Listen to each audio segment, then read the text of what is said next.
Hello guys, এই ভিডিওতে আমি তোমাদের সঙ্গে আলোচনা করব অ্যাপ্রোপ্রিয়েট প্রিপোজিশন নিয়ে, যেগুলো ওয়েস্ট বেঙ্গল পুলিশ, ক্লার্কশিপ এবং মিসলেনিয়াস এক্সামের জন্য খুবই গুরুত্বপূর্ণ। ঠিক আছে, তো এটি পার্ট 1 হবে এবং এরপরে আরও পার্ট আসবে, সঙ্গে থেকো। তাই দেরি না করে ভিডিওটি শুরু করা যাক। অ্যাবাইড বাই অর্থাৎ মেনে চলা। Students should abide by their teachers advice. ছাত্রদের তাদের শিক্ষকগণদের উপদেশ মেনে চলা উচিত। অ্যাবাইড উইথ সঙ্গে থাকা। হি অ্যাবাইডস উইথ মি সে আমার সঙ্গে থাকে। অ্যাবাইড ইন বাস করা। আই অ্যাবাইড ইন কলকাতা আমি কলকাতায় থাকি। অ্যাবাউন্ড উইথ অর্থাৎ পূর্ণ থাকা বা প্রচুর পরিমাণে থাকা। এখানে উইথের পরে সেই শব্দটি হবে যেটা প্রচুর পরিমাণে আছে। তাহলে the Ganga abounds with fishes, মানে গঙ্গা মাছে পরিপূর্ণ বা গঙ্গায় প্রচুর মাছ আছে। এই উইথের পরে ফিশ মানে ফিশেস হয়েছে, যেটা প্রচুর পরিমাণে আছে। কিন্তু দ্বিতীয়টাতে কি আছে? অ্যাবাউন্ড ইন প্রচুর পরিমাণে থাকা, কিন্তু ইনের পরে কি হবে? যেখানে প্রচুর পরিমাণে আছে সেই জায়গাটা হবে। তবে এখানে একটি নিয়ম আছে, এই উইথের ক্ষেত্রে যে জিনিসটা প্রচুর পরিমাণে আছে সেটা উইথের পরে হবে, কিন্তু ইনের ক্ষেত্রে কি হবে? সে জায়গার নামও হতে পারে কিংবা যে জিনিসটা প্রচুর পরিমাণে আছে সেটাও হতে পারে। এখন উদাহরণ হিসেবে দেখি, fishes abound in the Ganga, গঙ্গায় প্রচুর মাছ আছে। অবজর্ভড ইন অর্থাৎ নিমগ্ন। He is absorbed in deep studies, সে গভীর অধ্যয়নে নিমগ্ন, অর্থাৎ সে পড়াশোনায় নিমগ্ন হয়ে গিয়েছে, সেটাই বোঝানো হয়েছে। অ্যাবসেন্ট ফ্রম অনুপস্থিত।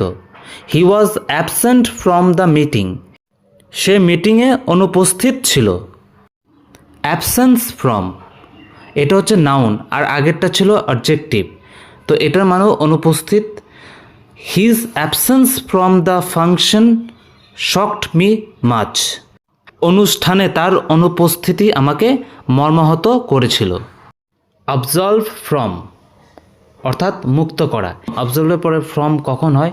যেসব ক্ষেত্রে সাধারণ যে ক্রিমিনাল অ্যাক্টিভিটিস কিংবা দোষারোপ থাকে সেগুলো। আই অবজলভড ইউ ফ্রম ব্লেম, আমি তোমাকে দোষারোপ থেকে মুক্তি দিয়েছিলাম। অবজলভ অফ এটা কখন হয়? সিন অর্থাৎ পাপের ক্ষেত্রে। আর সিন কোন ক্ষেত্রে? সেটা হচ্ছে ধর্মীয়গতভাবে যেসব দোষগুলো থাকে সেই ক্ষেত্রে আমরা সিন ব্যবহার করি। ঠিক আছে, the priest absolved him of sin, পুরোহিত তাকে পাপ থেকে মুক্তি দিয়েছিল। অবস্টেইন ফ্রম অর্থাৎ কোনো কিছু থেকে বিরত থাকা।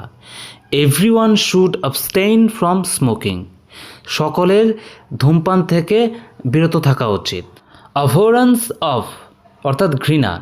এ ড্রাঙ্কার্ড হ্যাজ নো অ্যাভোরেন্স অফ ওয়াইন, একজন মাতালের ওয়াইনের প্রতি কোনো ঘৃণা নেই। হাস্যকর ব্যাপার, সেটা না হওয়ারই কথা। যাই হোক, অ্যাভোরেন্ট টু ঘৃণা। ড্রিঙ্কিং ইজ অ্যাভোরেন্ট টু মি, আমার কাছে মদ্যপান ঘৃণ্য, জঘন্য একটি বিষয়। অ্যাকসিড টু অর্থাৎ রাজি হওয়া। আই অ্যাকসিডেড টু হিজ রিকোয়েস্ট, আমি তার অনুরোধে রাজি হয়েছিলাম। অ্যাক্লাইমাটাইজ টু অর্থাৎ নতুন কোনো স্থানে বা জলবায়ুতে খাপ খাওয়ানো। I will need some time to get acclimatised to the new surroundings, নতুন পরিবেশে খাপ খাইয়ে নিতে আমি কিছু সময় নেব। অ্যাকিউজ অফ অভিযোগ করা। হি ওয়াজ অ্যাকিউজড অফ থেফট, তার বিরুদ্ধে চুরির অভিযোগ ছিল। অ্যাক্সেস টু অর্থাৎ নিকটে যাওয়ার অধিকার।